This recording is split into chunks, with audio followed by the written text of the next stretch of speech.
all about the crochet. I'll put you in the know. Welcome, welcome, welcome to the Jayda InStitches show. Hi everyone, welcome to the Jayda InStitches show. This year, our annual crochet along is the Totally Tunisian calendar blanket. And since Tunisian crochet is a new technique for many of us, we thought today we would take a deeper dive into the world of Tunisian crochet, look a little at its history and some of the neat things that you can do with the tools. To start with, Tunisian crochet has several names. There's Afghan crochet, shepherd's knitting, and Scotch knitting, just to name a few. What we know of as Tunisian crochet seems to have appeared in Europe around the same time that the rest of crochet did, which is about the mid-1800s.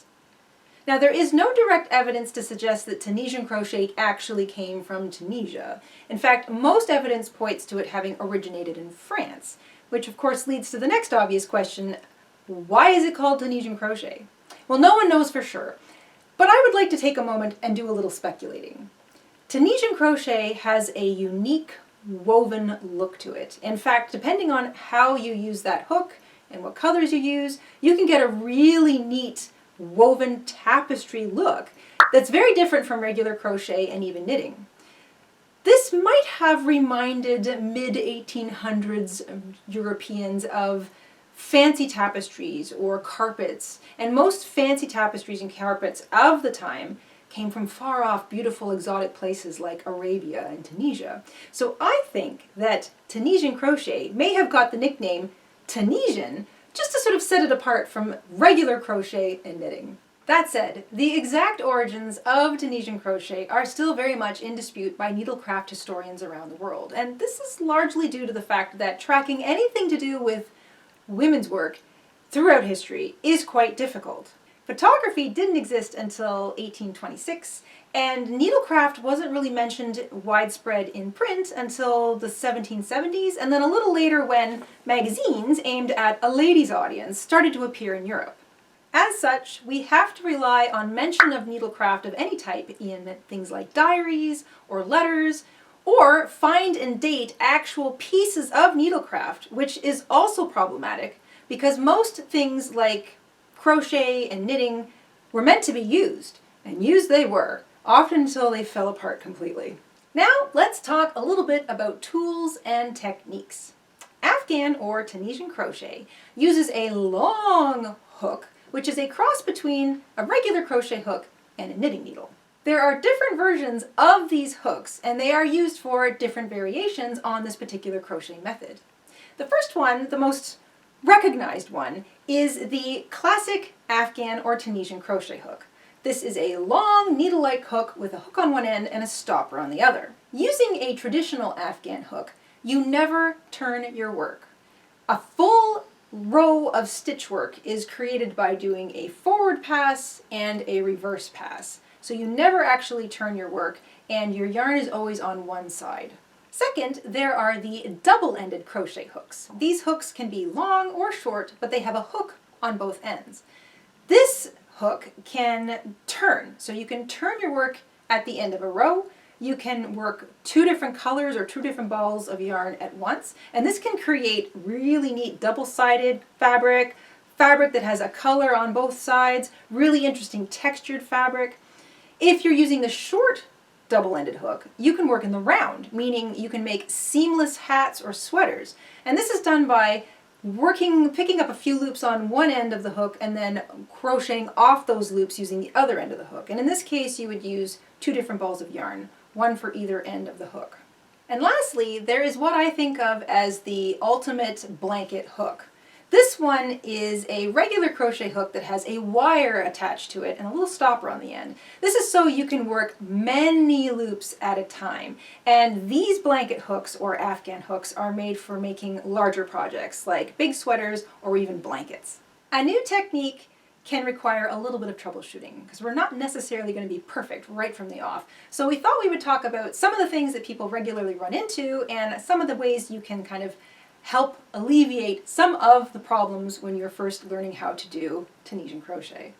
The first and probably the most commonly experienced issue is tension. one of the biggest problems with working multiple loops at once is keeping an even tension in all of those loops. And this is something that knitters experience too. Typically, we are worried about loops being too loose, and so we tighten up our yarn, and you end up with tight loops. Well, tight loops can make it really difficult to crochet off, and then you can end up with tight pieces of fabric. Now, an easy way to alleviate this is to use a slightly larger hook than what is required in the pattern. A larger hook, like regular crochet, will give you larger loops. It'll help keep your tension a little on the loose side, and until you get comfortable with the technique of Tunisian, using a slightly larger hook is really helpful. If you don't want to use a larger hook, then trying to be aware of relaxing as you crochet can also help with your tension. But if you do end up with the odd little tight bit, don't stress it, because that's what blocking is for. Another common mishap with Tunisian crochet is usually experienced on the reverse pass. You're hooking back through usually 2 sets of loops at once. Now, if you accidentally hook back through more loops than you intend to, it's not a big deal, just pause and slowly slip the hook or the loop that you didn't mean to hook through back onto your hook. Tighten up gently on that working yarn, and that will help pull it out from underneath that loop. Loosen up, shake it off, and then continue on. Did you drop a loop completely? This is also pretty common. Again, don't panic. Whether you dropped one loop or several loops, just pause and slowly slip them back onto your hook in this order. The loops that are closest to your hook go on first, in the order all the way to the loops that are furthest from your hook. So you shouldn't have any loops in the wind. Then continue with your reverse pass as though nothing happened. And the best way to get comfortable with the new technique is practice. Play around with some different hook sizes, some different yarn weights, and just make some squares. If you use cotton, you can turn your Tunisian crochet squares into dishcloths or washcloths. Tunisian crochet makes a great washcloth. In fact, we have a tutorial on making a Tunisian dishcloth, which we'll link down below. And if you're using acrylic or wool or blends, then why not stitch those squares into a pretty little scarf? No practice needs to go to waste. And that, in brief, is Tunisian crochet, also known as what to do with those really long hooks.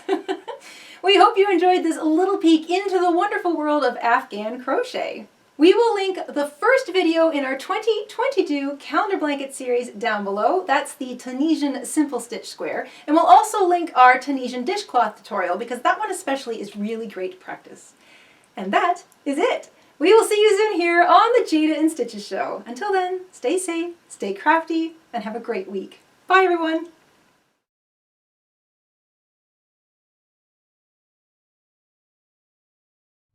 Hi everybody, Mr. InStitches here. Thank you for watching today. Here are some of our other videos you might be interested in. Oh, and don't forget to subscribe.